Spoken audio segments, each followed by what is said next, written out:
Hello and welcome to Network. My name is Phumelele Zondi with your technology and social media news. SABC Network on Facebook, X and Instagram. It's newsnetwork at sabc.co.za on email. This week our expo is asking you if you use those digital platforms to verify the places you're going to when you are going on holiday. This as the festive and holiday season are upon us. Results of that are coming up later in the program. Firstly, here's what we have for you. We look at how technology can help in the agriculture sector. And in our conversation, we wrap up our discussions of the 16 days of no violence against women and children with a discussion on how technology can help in all of this. South Africa's agriculture sector had a few challenges this year, especially in the poultry industry, as there was a disease that not even technology could assist with. But there are technologies that can help in this industry. The shortage of egg supplies for South African consumers in the past few months is attributed to a nationwide outbreak of the avian flu virus in the poultry population. The impact of an outbreak or disease in animals affects consumers' pockets as shortage of product leads to it being pricey. Professor Makhatlela from Agricultural Research Council speaks to the role technology plays in monitoring animal health. We have a lot of smart sensors. You know, there's this terminology, precision livestock farming. And precision livestock farming is about big data technologies. And genomics is one. The second one is big data that is coming from smart sensors. Smart sensors will measure, imaging of the animal. They are able to detect very early animals that are stressed, because through that infrared cameras or so forth, you are able to see the temperature variations between animals, and you are able to also still detect animals that may be sick much early before they actually show physical symptoms.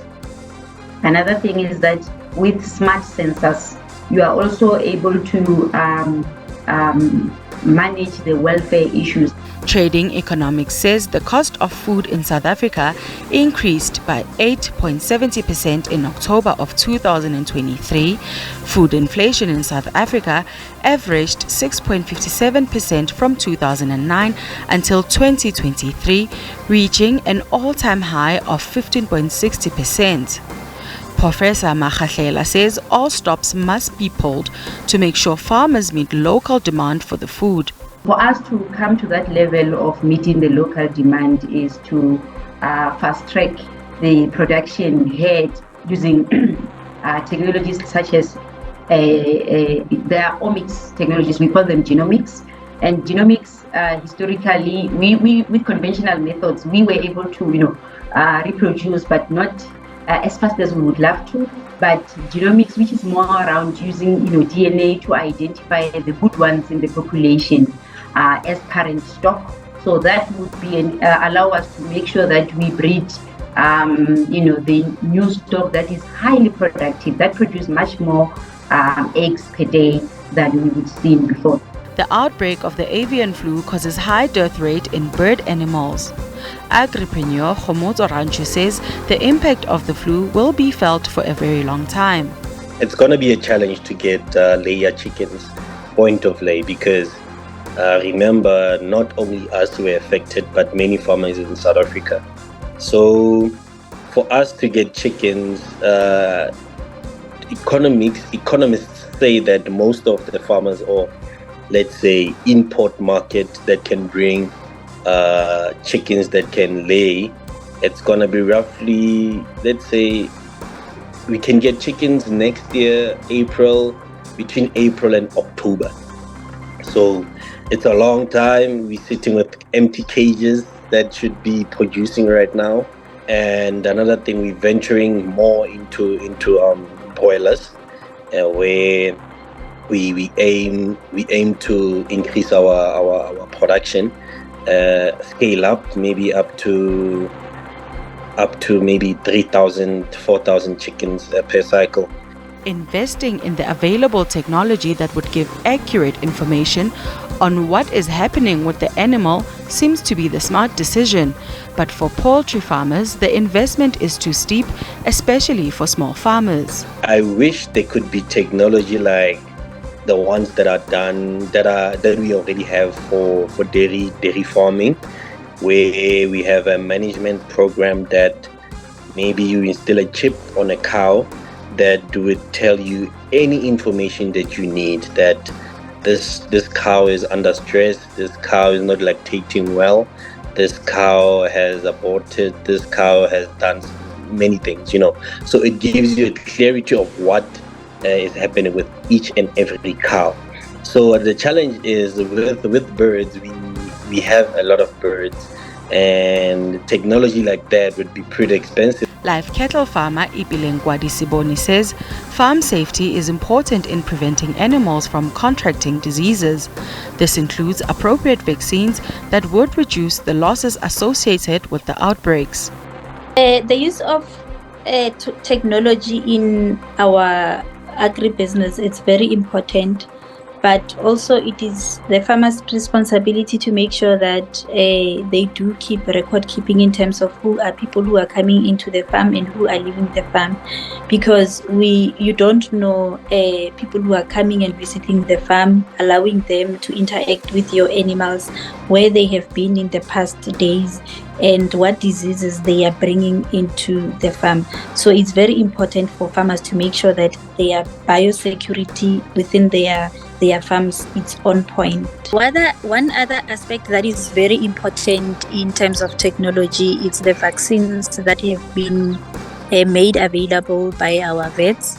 And through those vaccines, we are able to treat our animals each and every season to make sure that they don't get ill. Science and technology plays a big role in tracking the health of the animals in Ipileng's farm, helping her save time and money by utilizing an app system. We do have some apps that assist us in making sure that you are able to pick up the disease within your animals, and through those apps, if you see the signs of animals and you don't understand what they might be, you are able to take the picture and upload the picture on the app and send the app to the people who are behind the app, and they are able to check the disease and also respond immediately. The avian flu outbreak has placed food security at risk, as many South African households depend on chicken as an affordable protein. For those concerned about the safety of consuming the chicken, the South African Poultry Association says poultry products are safe for consumption. The 16 days of no violence against women and children did not come with no abuse of women and children. So now we're looking into technology to see how it can assist in this fight that has become a scourge in South Africa. We are a technology company. And obviously, as a technology company, we've got to bring our full ecosystem of technology to bear to really help in the battle against the scourge. And what we've done in that space is to launch what we call the Bright Sky app. And the Bright Sky app is a free-to-download app that can really help both victims, but also people who suspect people they know of having been abused, to really go through a safe support environment of really providing and getting that support. And as you know, things like geolocation is important. Where are these abuses happening? Where is it taking place? Which police stations are these crimes being reported the most? So we can really help our police and other parts of the government system to really target those specific areas where these abuses are happening. And so we're quite excited and proud of the Bright Sky app. Its privacy is really, really secure, and we really make sure that we don't compromise either the victim or the people that are reporting these forms of abuse. And so our big message for this year is don't mind your business. Because we tend to be, oh, it's none of my business. But actually it is all of our business. And it's our role to look for the signs, to really ask questions of people we know in terms of how they're doing. And what's quite interesting is sometimes I say to people, when people say to me, how are you? I say, I'm not fine. By the time I finish saying I'm not fine, they say, fine, thanks, and you. They weren't even listening. People just assume everybody's fine. And I'm saying we've got to really look for the signs, ask real questions, pull people aside. We know our colleagues, we know our family members. And when they're quiet, when they're no longer talkative, when they are now starting to really not be the people that we were, we have to ask them how they are and really try to get people to talk about what they're going through so that we can help. So the project actually originally came from my doctoral research, which started in 2017.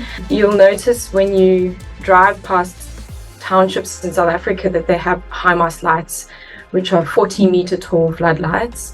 And these were designated for Black African townships during the apartheid era, and they are still used today. And so I just thought to myself, something has to be done here. It's never been researched before, and I started an action research project. Action meaning that I actually implemented a public lighting project to test out different solutions that could address these public lighting inequalities that you find so common in informal settlements. So the technology that we used was a wall-mounted floodlight, which is mounted close to the front door of each household. And as a result, you have light that shines directly into those pathways. And then at the same time, these lights are solar powered, so they're not grid dependent, because many informal settlements are settled in areas that cannot be grid electrified. And so this makes it quite an efficient solution, an effective solution for informal settlements. The importance of this project is basically, well, starting off with like township issues in such of like in this current situation that we are in with the load shedding. And it was important to actually join this partnership with a local NGO Light Up called NGO Light Up.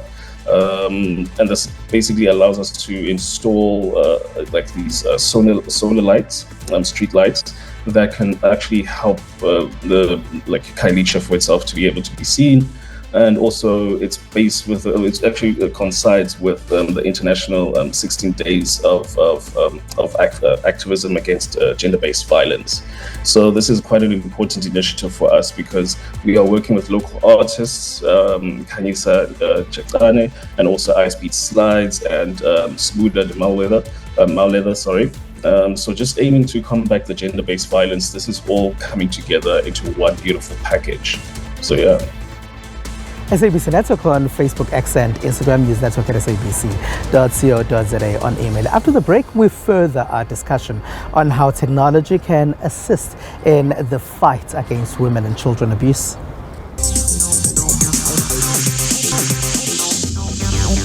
SABC Network on Facebook, X and Instagram. Use network at sabc.co.za on email. We've been observing 16 days of no violence against women and children, but despite this, we've seen reports of this type of violence on social media and on traditional media. And we hope that technology can help in this fight. We do know that there's Amber Alerts by Facebook, for example, and there are also other platforms that have been created by South Africans. You may think Iris, that we've told you about here before on Network. To help us understand this bit in the fight against violence against women and children is Dr. Winnie Ngobo, who is a lecturer at the University of KwaZulu-Natal and also a mental health practitioner. Dr. Ngobo, hello and thank you very much for being a part of our network. You say social media can help. How so? Thank you so much. Actually, social media can help children and women in stress by being the supportive system. If I'm saying by being the supportive system, you know, social media has got so many things. It can build you or it can destroy you. But if social media can develop or actually encourage the society to use apps that are being found through social media that are very much informative, then it can be very much useful to both women and children. Dr. Ngobo, how much of an enabler is technology when it comes to this fight? If social media, it can be used as a great platform where technology can be an enabler, where it can invite people on a certain platform, but to talk about their issues, but also it can be more disadvantageous to people where other people, they are using it for instance, things like cyberbullying, like stalking people, like also doing other things that are not specifically made to or created to help people who are vulnerable. And how can it be a place that is a support system? There are NGOs like Kwanele NGOs that are strictly dealing with social media. They can find a GBV CC, which is the one that is being used in South Africa, that can actually help them or rescue them. They can find Bright Sky, that can actually help them, even though that one was not developed in South Africa, but it is also very much informative. And also women and children, rather than using social media for other things, but they can actually report kinds of or types of GBV that they are going through or that they are experiencing, because some of them are going through it, some of them they have experienced it. There are also trauma centers, crisis centers, where they can actually report, and you report that via social media. And there are also numbers that are available through the use of social media. Apart from social media, are there other online spaces for this? For specifically for GBV, there are tools that are used. And also social media can be able to invite people if there are platforms, relevant platforms where they will be inviting people. But those platforms, they will need to be strongly monitored, because remember, other people, they can actually take advantage of that, and especially to the people who are very much vulnerable to GBV. Does it then replace real life physical spaces? You can actually consult health professionals that are trained specifically to deal with GBV or any kind or form of abuse. And social workers, they do help other health professionals like mental health professionals, as well as clinical psychologists, as well as psychotherapists. They are there, for instance, in government institutions, like special centers that are dealing with that. There are also forensic institutions where they are dealing with those cases, especially the rape cases or any other cases. All right, so Dr. Ngobo, thank you very much for being a part of our network and for helping us understand this very important conversation and the role that social media can assist with when it comes to the fight against violence against women and children. Thank you very much for joining us there, Dr. Ngobo. Dr. Ngobo, it's Dr. Winnie Ngobo, who is a mental health practitioner and also a lecturer at the University of KwaZulu-Natal. It's SABC Network on Facebook, X, and Instagram. Stay with us.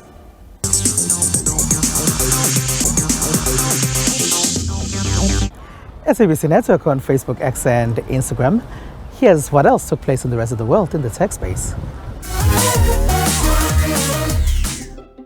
Scientists in the United States have created tiny biological robots called anthrobots from human trachea cells. These microscopic multicellular bots, varying in size from the width of a human hair to the point of a sharpened pencil, were designed to self-assemble and have displayed a remarkable healing effect on other cells.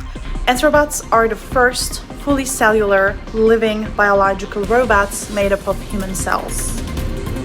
Similar to how a tiny planted seed autonomously develops and grows up to be a plant, each one of these biological robots, an anthrobot, also develops from a seed, a single human cell planted into an extracellular matrix, into this multicellular motile machine. But unlike any other machines that we know of, these robots, anthrobots, don't have any electrical wiring or mechanical parts.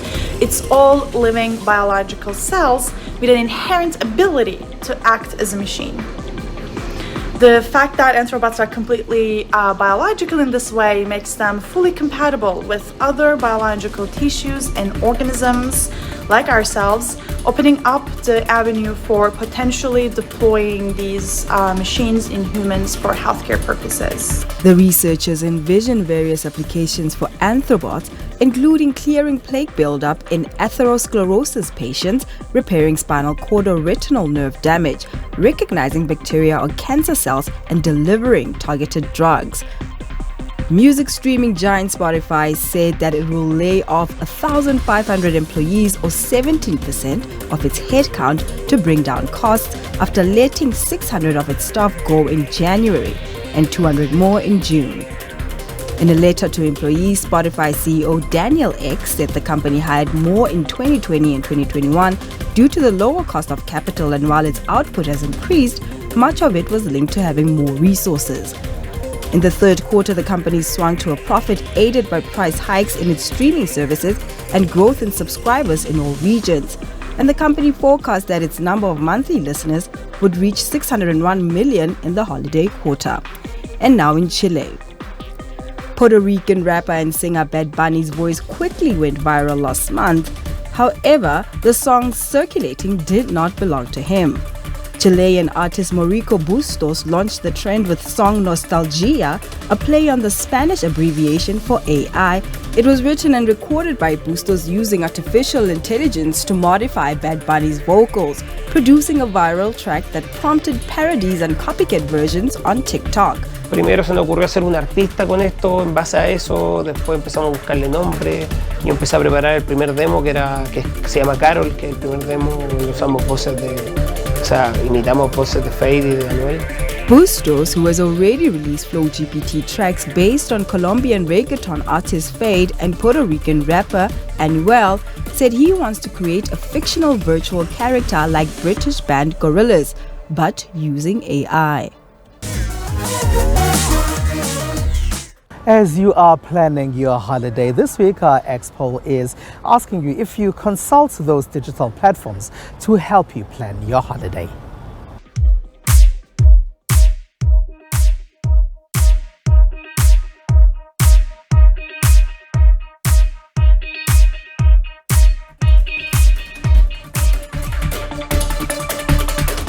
And that's it. That's all we have for you. Find us on SABC Network on Facebook, X, and Instagram. Use network at sabc.co.za and email. From me, it's Pumela Lezondi and the rest of the team. Bye-bye.